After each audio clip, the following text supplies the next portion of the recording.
Hello and welcome to my YouTube channel. आज हम लोग स्टार्ट करने जा रहे हैं डेली करंट अफेयर्स का। हम लोग हिंदी लैंग्वेज में 21 अक्टूबर 2022 का जो करंट अफेयर्स है इसके बारे में हम लोग देखेंगे। तो सबसे पहले हम लोग देख लेते हैं कल जो हम लोग लास्ट में डेली हम लोग क्या वीडियो के लास्ट में क्वेश्चन देते हैं, तो उस क्वेश्चन का हम लोग पहले आंसर आज देख लेते हैं।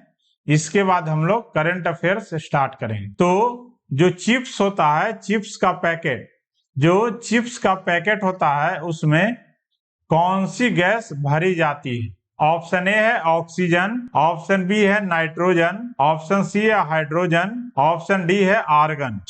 जो पैकेट चिप्स का होता है उसमें नाइट्रोजन गैस जो होता है उसको भरी जाती है। तो इसका ऑप्शन बी जो होता है वह सही उत्तर है। अब क्वेश्चन एराइज होता है कि नाइट्रोजन गैस ही क्यों भरा जाता है? जो चिप्स का पैकेट होता है उसमें आखिर नाइट्रोजन गैस ही क्यों भरा जाता है? तो इसका रीजन है नाइट्रोजन जो गैस है इसको भरने के पीछे जो है पहला जो रीजन है उसका इसका हुआ। पहला हो गया यह हानिकारक गैस नहीं है, यह क्या हानिकारक गैस नहीं है, इसलिए इसे यूज कर सकते हैं। और दूसरा जो हो गया एक यह जो है किसी से रिएक्ट करके यह ऑक्सीडाइज नहीं करता है, यह क्या ऑक्सीडाइज नहीं होता है, इसीलिए इसको हम लोग यूज करते हैं। अगर यह ऑक्सीडाइज हो जाएगा तो यह जो है इसमें केमिकल चेंज हो जाएगा और यह इसके कारण क्या होगा, जो चिप्स का जो पैकेट है वह खराब हो जाएगा। तो अगर नाइट्रोजन गैस हम लोग डालेंगे तो वह क्या ऑक्सीडाइज होने से बचाएगा। और अगर हम लोग यही ऑक्सीजन गैस अगर हम लोग डालते हैं, ऑक्सीजन गैस अगर हम लोग डालते हैं तो यह क्या करेगा, इसके अंदर जो होगा इसको ऑक्सीडाइज कर देगा, इसको ऑक्सीडाइज कर देगा। और ऑक्सीडाइज करके क्या होगा कि जो चिप्स का जो पैकेट है यह खराब हो जाएगा, यह खराब हो जाएगा। और दूसरा कोई गैस नहीं यूज करते हैं क्योंकि वह ज्यादा रिएक्टिव है, जैसे हाइड्रोजन है, यह क्या ज्यादा रिएक्टिव है गैस। तो जो चिप्स का पैकेट होता है उसमें नाइट्रोजन गैस जो होता है वह भरा होता है। अब हम लोग स्टार्ट करते हैं करंट अफेयर्स का। तो इसमें सबसे पहले हम लोग देखेंगे नेशनल करंट अफेयर्स न्यूज के बारे में। जो नेशनल करंट अफेयर्स न्यूज है इसके बारे में हम लोग पहले देखेंगे। तो पहला है जो रिलायंस जियो है वह उन्होंने 5G लॉन्च करने के लिए अनाउंस कर दिया है। तो जो 5G का जो कुछ मटेरियल है, जो उपकरण है, वह नोकिया और एरिक्सन जो कंपनी है वह जियो के लिए और एयरटेल दोनों के लिए प्रोवाइड करा रहा है। इसके लिए जो है रिलायंस जियो जो है वह अनुबंध भी किया है नोकिया और एरिक्सन के साथ में। तो जो नोकिया और एरिक्सन है वह इंडिया में तीनों को प्रोवाइड करा रहा है, जो इक्विपमेंट्स है यानी उपकरण है 5G से रिलेटेड, उसको रिलायंस जियो, वोडाफोन आइडिया और एयरटेल है। लेकिन अभी तक जो है फिलहाल जो है दो ही कंपनियां जो है वह 4G लॉन्च करने के लिए अनाउंस किया है। एक जियो है और दूसरा है एयरटेल है। ये जो कंपनियां हैं यह दोनों ने 2024 तक पूरे इंडिया में 5G को लॉन्च करने के लिए घोषणा किया है। अगला जो है एक सुविधा शुरू किया है CASHI है, वह IRCTC के साथ समझौता करके एक सुविधा शुरू करने जा रहा है जिसका नाम है ट्रेवल नाउ और पे लेटर। अभी आप ट्रेवल कीजिए और बाद में उसका पैसा भुगतान कीजिए। और यह जो सुविधा होगा वह CASHI का जो ऐप है इसके माध्यम से यह सुविधा प्रदान किया जाएगा। तो ट्रेवल नाउ और पे लेटर सुविधा के लिए जो है वह CASHI और IRCTC के साथ समझौता किया है। अगला जो है WHO और UNEP और FAO ये तीनों मिलकर एक योजना बनाया है, एक स्वास्थ्य संयुक्त कार्य योजना। एक स्वास्थ्य संयुक्त कार्य योजना जो है वह तीनों के द्वारा यह बनाया गया योजना है, जो कि WHO, UNEP और FAO के द्वारा यह बनाया गया एक योजना है, जो कि यह लोगों, जानवरों, पौधों और पर्यावरण के स्वास्थ्य को बढ़ाते हुए सतत विकास का यह समर्थन करेगा। अगला जो है हरदीप पुरी जो है वह एशिया के सबसे बड़े कंप्रेस्ड बायोगैस प्लांट का उद्घाटन किए हैं। और यह जो है बायोगैस कंप्रेस्ड बायोगैस प्लांट का जो उद्घाटन किया गया है वह पंजाब के संगरूर में, यह जो है पंजाब के संगरूर में इसका उद्घाटन किया गया है। और यह जो है एशिया का सबसे बड़ा कंप्रेस्ड बायोगैस संयंत्र यह होगा। तो एशिया का सबसे बड़ा कंप्रेस्ड बायोगैस प्लांट का जो उद्घाटन किया गया है वह पंजाब के संगरूर में यह उद्घाटन किया गया है।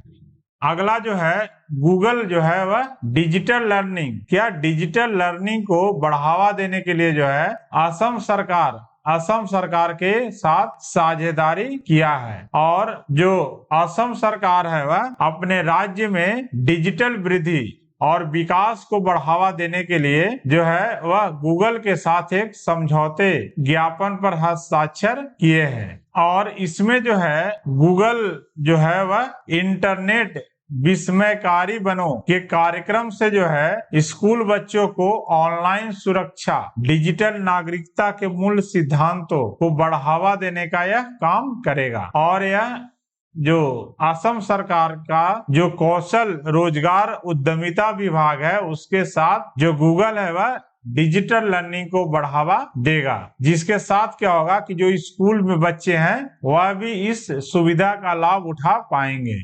अगला है जो एग्रीकल्चर में जो स्टार्टअप है, अलग अलग जो स्टार्टअप जो अभी बन रहे हैं तो उसको क्या बढ़ावा देने के लिए जो है एक्सेलरेटर प्रोग्राम, क्या एक्सेलरेटर मतलब इसको बढ़ावा देना है और एक्सेलरेटर प्रोग्राम को शुरू किया जाएगा। तो जो कृषि क्षेत्र में जो है जो एग्री स्टार्टअप जो अलग अलग स्टार्टअप जो बन रहे हैं उसको बढ़ावा देने के लिए जो है एक्सेलरेटर प्रोग्राम को शुरू किया जाएगा। और यह जो अनाउंस किया गया वह अभी हाल ही में पीएम किसान सम्मान सम्मेलन का जो उद्घाटन किया गया है वह नई दिल्ली में इसका उद्घाटन किया है। वह उद्घाटन जो किया है वह प्रधानमंत्री नरेंद्र मोदी के द्वारा यह उद्घाटन किया गया है। अगला जो है UIDAI, यह जो है संस्था वह आधार कार्ड इशू करती है। तो UIDAI है वह शिकायत निवारण सूचकांक में इस महीने भी यह शीर्ष पर है।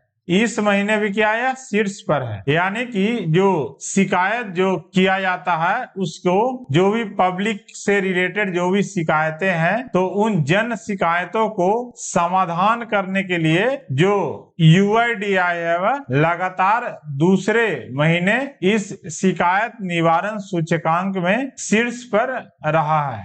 इसके पहले महीने भी UIDAI ही जो है शिकायत निवारण सूचकांक में शीर्ष पर रहा है। UIDAI के CEO हैं डॉक्टर सौरभ गर्ग और UIDAI की स्थापना हुई थी 28 जनवरी 2009 को। यह जो UIDAI है संस्था वह आधार कार्ड को यह इशू करती है और UIDAI का जो मुख्यालय है वह नई दिल्ली में स्थित। अगला जो है भारतीय रेलवे है वह कॉपमो जो है यह रेलवे का एक संगठन है जो कि कार्यशालाएं जो होती है कार्यशालाएं के आधुनिकीकरण के लिए बनाया गया था। पहले आधुनिकीकरण के लिए बनाया गया था संगठन, जिसको भारतीय रेलवे जो है बंद करने का घोषणा किया है। और यह जो संगठन का जो कार्य था वह कार्यशालाओं को आधुनिकीकरण करना था। यह जो है 1 दिसंबर 2022 से यह पूरी तरह से बंद हो जाएगा। तो रेलवे का जो संगठन है कॉपमो उसको बंद करने का घोषणा जो है वह भारतीय रेलवे के द्वारा लिया गया है। अगला है LIC जो है लाइफ इंश्योरेंस कॉर्पोरेशन, वह नई योजना शुरू किया है जिसका नाम है धन वर्षा योजना। और यह जो पॉलिसी है वह यह योजना है वह LIC के द्वारा शुरू किया गया है। और यह जो पॉलिसी टर्म है यानी धन वर्षा, इसमें ग्राहकों को 2 पॉलिसी टर्म चुनने के लिए क्या ऑफर किया जाता है। और यह जो पॉलिसी है उसमें सिर्फ एक ही बार प्रीमियम भरना होता है और इसमें ग्राहकों को प्रीमियम से 10 गुना guaranteed maturity bonus, risk cover सहित कई तरह के अतिरिक्त लाभ इसमें मिलेंगे। तो LIC के द्वारा धन वर्षा योजना शुरू की गई है। अगला है पीएम नरेंद्र मोदी जो है उन्होंने भारतीय जन उर्वरक योजना शुरू की है, यानी अब पूरे देश के लिए एक देश एक उर्वरक, क्या एक देश एक उर्वरक को पीएम नरेंद्र मोदी जो है वह शामिल किया है और यह जो है भारतीय जन उर्वरक परियोजना में शामिल किया गया है। और इस एक नेशन यानी एक देश एक उर्वरक योजना में जो नाम होगा उर्वरक का दिया जाएगा वह भारत नाम से होगा। इसमें कोई भी जो कंपनी बनाती है उसका मैन्युफैक्चरर जो कंपनी है उसका नाम अंकित नहीं होगा, इसमें सिर्फ होगा भारत जो के नाम से या सिर्फ बैग के ऊपर जो नाम रहेगा वह सिर्फ भारत रहेगा। और जिस भी ब्रांड का रहेगा, जैसे अगर मतलब जो भी कंपोजिशन रहेगा, जैसे यूरिया है, फॉस्फेट है, डीएपी है, यह नाम रहेगा जो कंपोजिशन है अलग अलग, लेकिन जो कंपनी का नाम रहता है उसके जगह यह भारत ब्रांड से लॉन्च होगा। जो भी सब्सिडी वाले जितने भी उर्वरक रहेंगे उसमें भारत नाम अंकित होगा। तो प्रधानमंत्री नरेंद्र मोदी जो है जन उर्वरक योजना को लॉन्च किए हैं। अगला ओकला का रिपोर्ट आया है जिसमें कि यह जो क्या है इंटरनेट का स्पीड मापता है अलग अलग देशों में। तो इसमें भारत का जो स्थान था वह तो मोबाइल के और मोबाइल इंटरनेट स्पीड के मामले में जो है भारत 78वें पायदान से हटकर 79वें रैंक पर पहुंच गया है। यानी दोनों में जैसे ब्रॉडबैंड और मोबाइल इंटरनेट दोनों में जो है वह नीचे पायदान पर आ गया है। अगला है जो रिलायंस जियो है वह देश की सबसे बड़ी फिक्स्ड लाइन सेवा प्रदाता बन गया है। तो पहले जो था वह पहले पायदान पर वह बीएसएनएल था, लेकिन अब जो है फिक्स्ड लाइन सेवा प्रदाता जो है इसमें पहले स्थान पर जो है वह जियो है, दूसरे स्थान पर है बीएसएनएल है और तीसरे स्थान पर है एमटीएनएल है। ट्राई जो है डेटा को रिलीज किया है जिसमें जियो का जो है अगस्त में वायरलाइन ग्राहकों की संख्या वह 73.52 लाख पहुंच गया है, जबकि बीएसएनएल अभी है 71.32 लाख। तो रिलायंस जियो जो है वह देश की सबसे बड़ी फिक्स्ड लाइन सेवा प्रदाता बन गया है। अगला हम लोग देखते हैं अंतर्राष्ट्रीय जो समाचार है इसके बारे में। तो भारत के साथ जो है चीन का कुल व्यापार अधिशेष जो है वह $1 ट्रिलियन के आंकड़े को पार कर गया है। तो अनुमान के मुताबिक जो है भारत के साथ जो है वह चीन का जो कुल व्यापार है वह $1 ट्रिलियन से भी अधिक हो गया है और लगभग यह पिछले दशक में जो है व्यापार घाटा खास तौर पर बढ़ा है। अगला जो है विश्व बैंक जो है वह कोर्ट ऑफ आर्बिट्रेशन के अध्यक्ष की नियुक्ति की है सिंधु जल संधि के लिए। सिंधु जल संधि जो है भारत और पाकिस्तान के बीच जो है वह सिंधु जल को लेकर जो डिस्प्यूट है इसके बारे में है और विश्व बैंक जो है वह कोर्ट ऑफ आर्बिट्रेशन के अध्यक्ष की नियुक्ति की है। अगला जो है कुछ जो इम्पोर्टेंट डेज मनाए गए हैं इसके बारे में। तो अंतर्राष्ट्रीय रसोइया दिवस 2022 यह जो है हर साल 20 अक्टूबर को यह मनाया जाता है। किस दिन? 20 अक्टूबर को यह मनाया जाता है अंतर्राष्ट्रीय रसोइया दिवस को। और यह जो दिन है वह अंतर्राष्ट्रीय रसोइये दिवस के उस्तादों को सम्मानित करने के लिए मनाया जाता है जिन्होंने भोजन के मूल्य की रक्षा की है और भविष्य के पीढ़ियों को एक ही संदेश दे रहे हैं। और इस वर्ष का जो थीम है वह है एक स्वस्थ भविष्य का विकास है। यह थीम है एक स्वस्थ भविष्य का विकास है। अगला जो है world association of cook societies का जो मुख्यालय है वह पेरिस फ्रांस में स्थित है और वर्ल्ड एसोसिएशन ऑफ कुक्स सोसाइटीज की स्थापना हुई थी वह 1928 में इसकी स्थापना हुई थी। तो अंतर्राष्ट्रीय रसोइया दिवस जो है वह 20 अक्टूबर को मनाया जाता है। अगला है विश्व सांख्यिकी दिवस जो है वह यह भी 20 अक्टूबर को यह मनाया जाता है। यह जो है 20 अक्टूबर को मनाया जाता है और जो राष्ट्रीय सांख्यिकी दिवस है वह 29 जून को मनाया जाता है। यह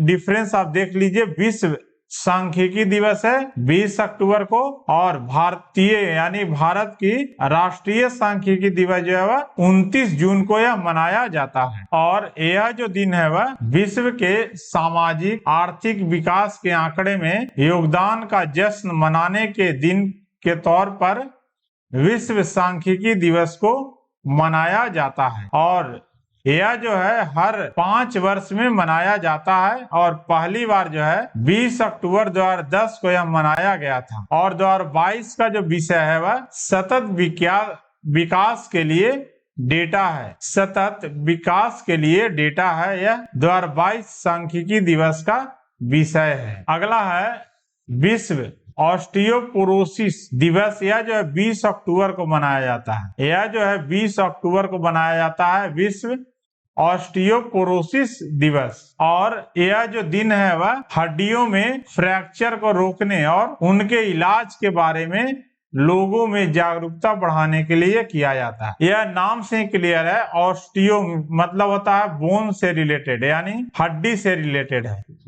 और वर्ष 2022 में जो है विश्व ऑस्टियोपोरोसिस दिवस का जो थीम है वह है हड्डी के स्वास्थ्य के लिए कदम उठाना है। यह जो है थीम है हड्डी के स्वास्थ्य के लिए कदम उठाना है। अगला हम लोग देखते हैं नियुक्तियां के बारे में। तो दीपेंद्र सिंह राठौर, जो दीपेंद्र सिंह राठौर है, उनको पेटीएम पेमेंट बैंक के अंतरिम सीईओ के रूप में नियुक्त किया गया है। तो जो दीपेंद्र सिंह राठौर हैं उनको पेटीएम पेमेंट बैंक के अंतरिम सीईओ के रूप में नियुक्त किया गया है। यह जो करंट अफेयर्स का जो न्यूज है 21 तारीख का यह खत्म हुआ। करंट अफेयर्स का जो न्यूज है। नेक्स्ट हम लोग देखते हैं, एक क्वेश्चन हम लोग डेली देते हैं सोल्व करने के लिए। तो इसका जो आंसर है वह कमेंट बॉक्स में दे, और इसको हम लोग नेक्स्ट जो डे होगा उसमें हम लोग इसको पहले सॉल्व करते हैं, उसके बाद करंट अफेयर से स्टार्ट करते हैं। तो अंडमान और निकोबार द्वीप का उच्चतम बिंदु जो है, जिसको हम लोग सैडल